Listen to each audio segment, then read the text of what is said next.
Danny Coulson is the former Deputy Assistant Director of the FBI. He joins us tonight. Mr. Coulson, thanks so much for coming on. You've been in law enforcement all your life. You talk to people who are still in it. Why would anyone... Thank you very much, Tucker. Why would anyone want to enforce the law right now?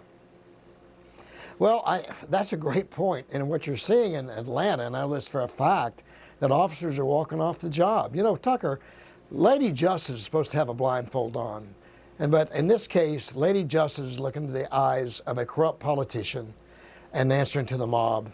And it's a travesty. Also, I think there's an important case here that we need to point out, and that is that the Georgia Bureau of Investigation was asked to investigate this case.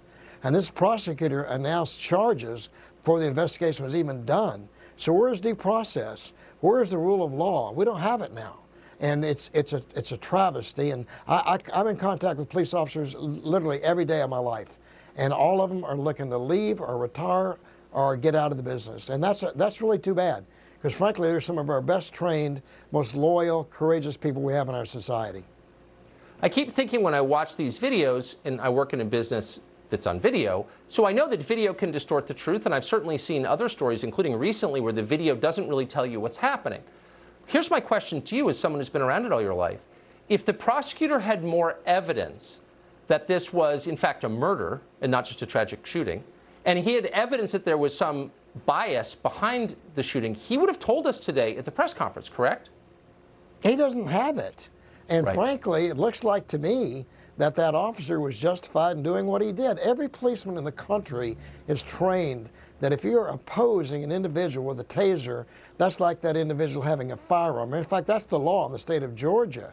So he's not doing the right thing here. And he doesn't want the facts. He doesn't want to be confused by having a factual rendition. And he should be removed. He should be disbarred, removed, and let us do an investigation. Let the Civil Rights Division come in, let the Georgia Bureau of Investigation do it, and let's find out what happened. I think we're going to find that those lives of those officers were in peril by the actions of this individual.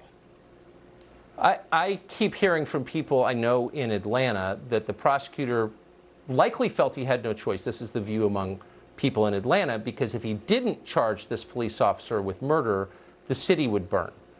What kind of society do we live in where we follow the demands of people who set buildings on fire?